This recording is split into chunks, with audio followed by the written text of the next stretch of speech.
நீங்க எல்லாரும் ஒண்ணு தெரிஞ்சுக்கணும். கர்மா அப்படின்னா என்ன? எல்லாருக்கும் இந்த கேள்வி இருக்கும் இல்லையா? கர்மான்னா என்ன? ஜென்ரலா பார்த்தா கர்மானா ஆக்டிவிட்டி, ஒரு செயல் அப்படிதான் எல்லாரும் சொல்லுவா. ஆனா பாபா சொல்றார், கர்மானா ஆக்டிவிட்டி மாத்திரம் இல்ல, மனதில் எதை நினைத்தாலும் அதுவும் கர்மா. ஒருத்தரை பார்த்து அவ நல்லவாளாச்சே, அப்ப கர்மா ஆயிடும். புரியுதா? இன்னொருத்தரை பார்த்து இது கெட்டவளாச்சே, அப்பவும் கர்மா ஏறும். ஒருத்தரை பத்தி கமெண்ட் அடிச்சாலோ, ஒருத்தரை பத்தி தப்பாவோ நல்லதை பத்தி பேசினாலோ கர்மா ஏறும். அப்போ ஆக்டிவிட்டி மாத்திரம் கர்மா இல்லப்பா, எல்லாமே. புரியுதா? ஸோ ஆக்டிவிட்டியும் அதான், மனசார நினைச்சாலும் கர்மா இது வந்தது. இந்த கர்மா எப்படி வந்தது? இந்த இன்னொரு பியூட்டி இதில் எப்படின்னா, எல்லாருக்கும் ஒரு கேள்வி ஒன்று இருக்கு. என்ன தெரியுமா? இந்த கர்மாவை போன ஜென்மத்தில் பண்ணதுக்கு நான் இந்த ஜென்மத்தில் ஏப்பா அனுபவிக்கணும்? அதே ஜென்மத்தில் முடிச்சிடக்கூடாதா அப்படின்னு கேட்டா, அதுக்கு பாபா ரொம்ப அழகா பதில் சொல்றாரு. கர்மான்றது வெவ்வேறு விதமா இருக்குன்னு சுவாமி சொல்றாரு. அது பாருங்க, ஒரு குழந்தை ஒரு பென்சில் எடுத்துக்கிறது, அப்படி சீவும் இல்லை, நீங்களாம் பண்ணியிருப்பீங்க இல்லையா? அப்படி சீவிட்டே இருக்கும்போது பென்சிலை, அந்த ரேசர் இருக்கு இல்லையா, பிளேடு, அது கையில கட் பண்ண உடனே ரத்தம் வந்துடுது. அப்போ இந்த காஸ் அந்த எஃபெக்ட், நீங்க செயல் பண்றீங்க, உடனே எஃபெக்ட் வந்துடுது. ஸோ அது கர்மா பலன் உடனே கிடைச்சிடுது. இது ஒண்ணு. ரெண்டாவது கர்மா இருக்கு பார்த்தீங்களா? இப்போ ஒரு வாழைப்பழம் சாப்பிட்றோம், ஒரு ஆப்பிள் சாப்பிட்றோம் இல்லையா? சாப்பிட்டுட்டு 2 மணி நேரம் ஆகும் அந்த ஜீரணம் ஆகிறதுக்கு, அது உடனே ஜீரணம் ஆகுது பார்த்தீங்களா? அந்த கர்மாக்கு 2 hours டைம் கொடுத்துருக்காரு சுவாமி. புரியுதா? அதே மாதிரி சில இடத்துல நீங்க எல்லாருக்கும் இந்த பேம்பு பார்த்துருப்பேன். பேம்பு தெரியுமா? அந்த பேம்புவை கீழே வச்ச உடனே 6 மாதம் கூட சில பேருக்கு அது மேலே ஷீட் வராதான். அதுக்கப்புறமா அந்த 7வது மாதத்தில் பார்த்தா அப்படியே வளர்ந்து 100 அடி, 97 அடி, 100 அடி அந்த அளவுக்கு வந்துருமா. மிராக்கிள் மாதிரியானது. அப்போ எப்போ வரணும்? அது வரைக்கும் டார்மெண்ட்டாக இருந்தது, திடீர்னு முளைச்சி வருது. அதே மாதிரி தான் போன ஜென்மத்தில் பண்ணது இந்த கர்மா உடனே வந்துடும்.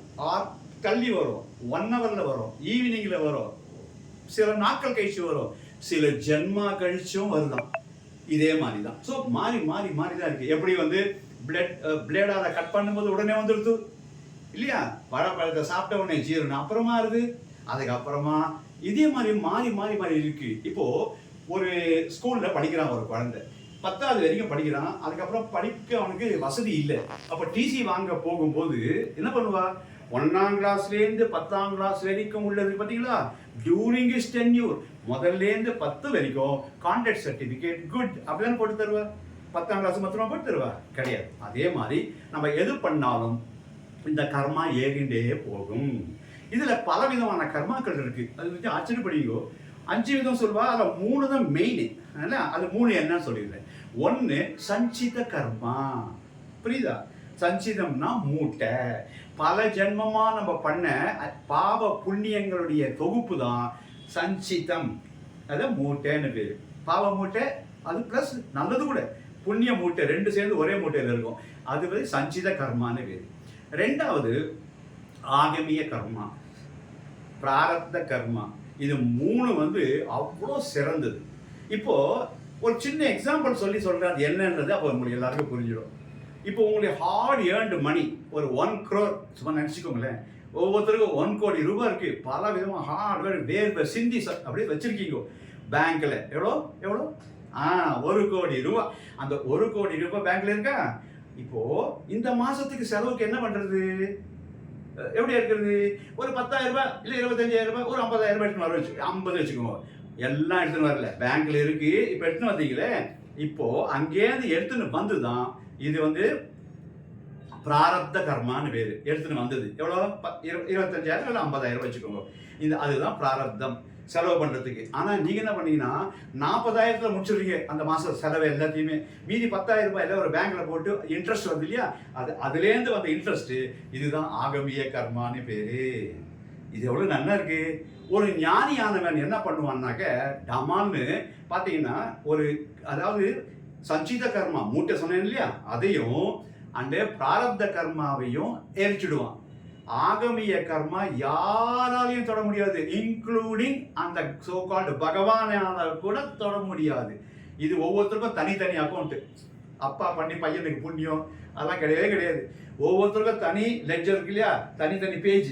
என்ன புத்தி போட்டு சூப்பராக வச்சிருக்காரு பாருங்க. அப்போ நீ உன் பசிக்கு நீ தான் சாப்பிடணுன்ற மாதிரி உன் கர்மாவை நிவர்த்தி பண்றதுக்கு இந்த கடைசியா சொன்ன ஆகமிய கர்மான்றது 12 வயசுலேருந்து ஆரம்பம். எத்தனை வயசு? வெரி குட், 12 வயசு. அதனால தான் அந்த காலத்தில் 12 வயசுல குருகுலம்னு அனுப்புவா குழந்தைகளை இல்லையா. அப்போ 12 வயசு வரைக்கும் ஒரு குழந்தை எது பண்ணாலும் அக்கௌண்ட்லேயே சேராது. அப்போ 12 வயசுலேருந்து என்ன பண்ணமோ, இப்போ என் பேசுறத கேட்கறது ஒருத்தர் ஞானி ஆகிற வரைக்கும் என்னெல்லாம் பண்ணானோ அந்த பிராரப்த கர்மா ப்ளஸ் அண்ட் மைனஸை அனுபவிச்சே ஆக வேண்டும். இதுதான் அதில் பியூட்டி. இப்போ புரியுதா? ஸோ இந்த மாதிரி தான் இருக்கு. ஸோ பலவிதமாக இருக்கு.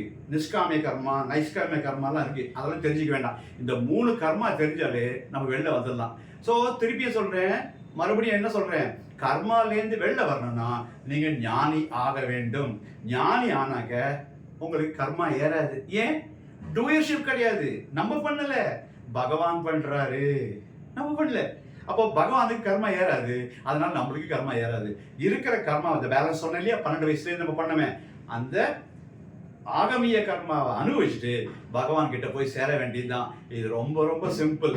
கர்மான்றது பெரிய டாபிக், அத்தனை எரிச்சிடலாம். சில பேருக்கு ஒரு கேள்வி வரும், சார் நீங்க மூட்டையான்றீங்களே, அவ்வளோ மூட்டை வந்து இது ஞானி ஆன உடனே எரிச்சிடுமான்னா, அதுக்கு சாமி கிட்ட நானும் அதே கேட்டேன். அவர் பாபா சொன்னாரு, எனக்கு ஒரு 10 டன்னு காட்டன் இருக்கு ஒரு கோடவுன்ல, ஒரே ஒரு வெத்துக்குச்சி அது பட்டா போதும் இல்லையா, பஸ்மமாகாத.